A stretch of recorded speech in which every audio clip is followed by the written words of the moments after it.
Itt már a következő önkéntes munkám színhelye, Tokiótól délre vagyok, másfél órányira, hévvel jöttem, és hát azt hiszem ez Kanagawa vagy Kaganawa prefektúra, a vendéglátomat Ryotárónak hívják, és egy ilyen 30 körüli fiatal srác.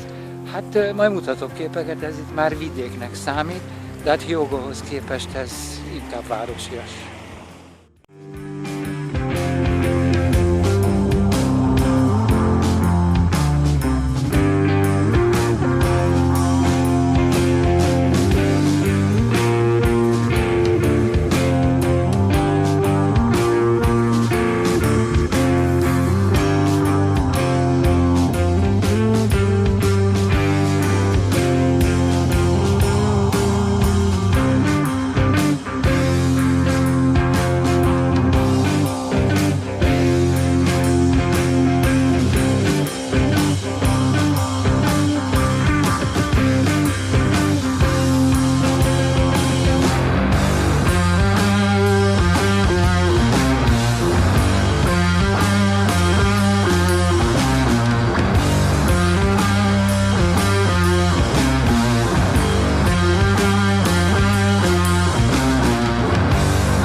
Vendéglátom az Riónak hívják, és gyakorlatilag ez az ő háza, amiben most én is lakom, de a szomszéd ház, az pedig a nagybátyái, azt hiszem, és amíg itt folynak a munkálatok, addig ott lakik, és akkor mutatom, tehát ez is egy ilyen klasszikus vidéki japán ház, az előtérrel, tulajtokkal, és akkor itt van egy folyosó, a végén az ott a WC, és idáig ez volt a szobám, itt a utca, de holnap jön állítólag 2 lány, és akkor gondoltam átköltözök egy másikba, vagy mindjárt megmutatom.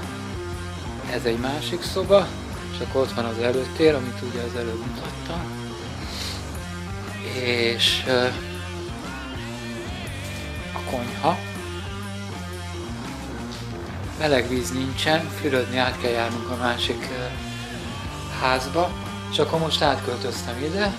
Itt is van egy ilyen asztal, ilyen alatt a melegítővel, amit bemutattam, és akkor ide a sarokba besuvickoltam a matracomat, meg itt vannak ezek a székek, ilyet is mutattam már korábbi videómban. Na hát szerintem viszonylag jó, mert szép tiszta. Ezt érdekesnek találtam, és akkor gondoltam, megmutatom, hogy itt az ajtók és keretek nem csak horizontálisan, hanem vertikálisan is tolhatóak. Itt van például ez az ajtó alul üveggel, fölül papírral, de hoppá, ime egy varázslatos eltolással már is opálósan nem áttetsző az ajtó, de nagyszerű. Itt minden tolható, jobbra, balra, föl, le.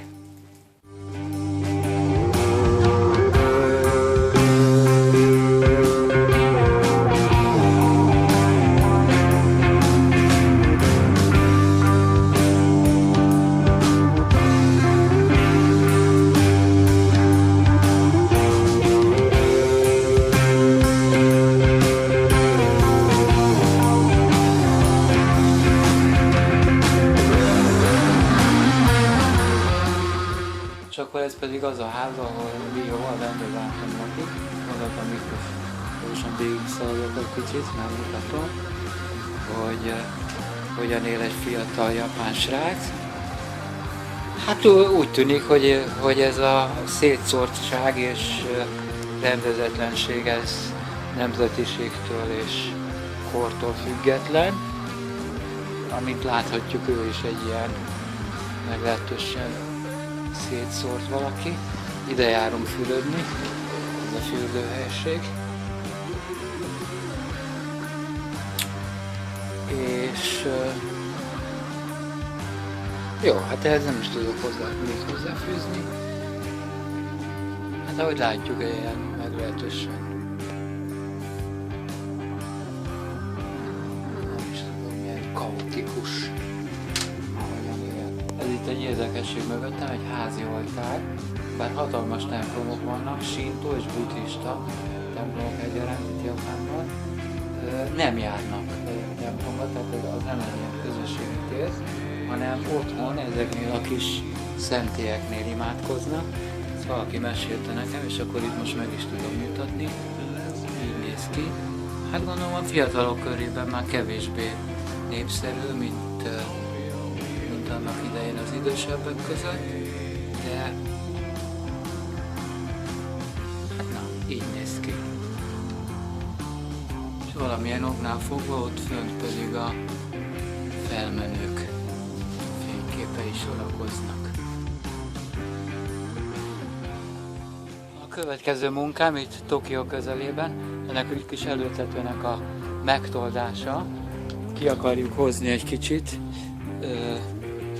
megtoldani. Hát nyilván az esés az majd befolyásolja, hogy mennyit tud kijönni, szerintem egy olyan 2 métert, mert aztán már nagyon alacsony lenne. Hát idáig azt csináltam, hogy ledrótkeféztem ezt a vasszerkezetet, amit majd lefestek fehérre. Mutatom a szerszámot, ezt kellene használnom hozzá. Ez egy olyan fúró, amihez még irányváltó sincsen.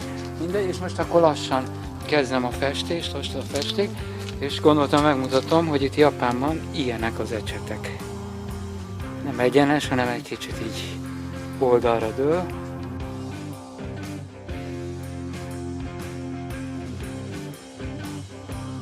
Haladok az előtető építésével, lefestettem a keretet. Látható, hogy most milyen gyönyörű szép fehér. És akkor elkezdtem ásni az alapot a keretnek, ami majd a hosszabbítást fogja tartani. Hát természetesen tiszta kő a talaj, de hát nem tudok panaszkodni, mert ez máshol is így van. Ásni kell és izzadni. Ahhoz, hogy ne kelljen elképesztően sok betont keverni, eszkáváltam ilyen kis töltséreket, és akkor majd csak azt töltöm föl betonnal, és illetve kimértem a vízszintet azzal a darab gerendával, mert ezek a tüskék jönnek majd bele oda a lyukba, és akkor ahhoz, hogy ez az egész tökéletesen függőlegesen álljon, majd van egy hosszabb gerenda, az aljára rá erősítem, és akkor úgy engedem bele a betonba, és akkor ez a kis tákolmány, ugye, ez meg vízszintben tartja mind a két irányba, és így függőleges lesz a téma, remélhetőleg.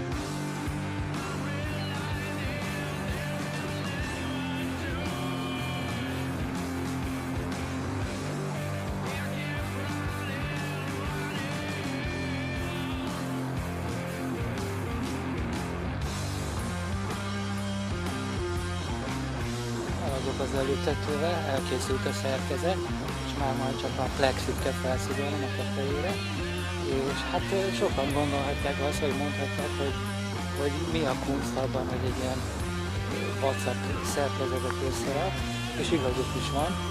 A kunst az nem az, hogy ez az egész hogy néz ki, és milyen, hanem az, hogy mivel, milyen körülmények között, és miből kell építeni, mert hát az így nem látszik, de ha közelebbről megvizsgáljuk, ez minden ilyen szar hulladékból van összerakva, amit darabonként kellett szögtelenítenem, meg életképessé varázsolni valahogy.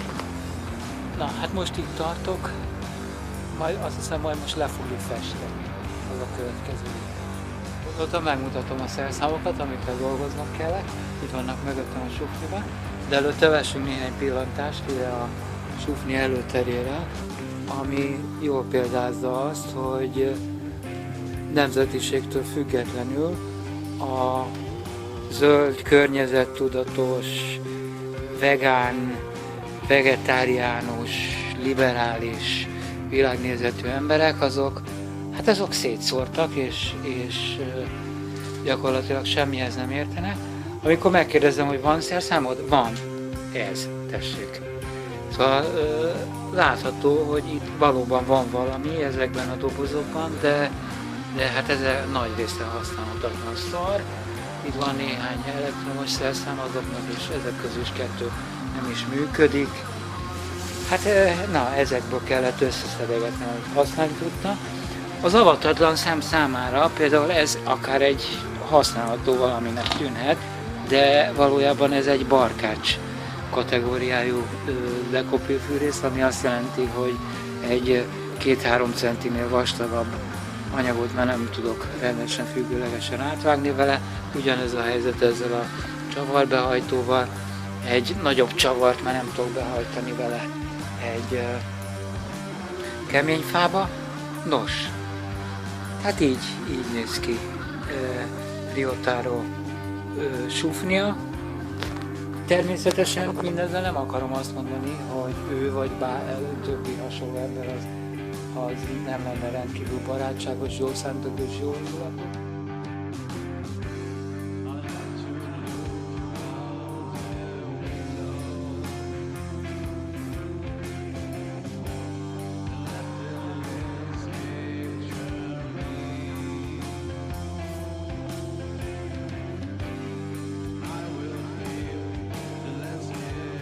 Elkészültem az előtetővel, nem szép, de van benne valami visszataszító.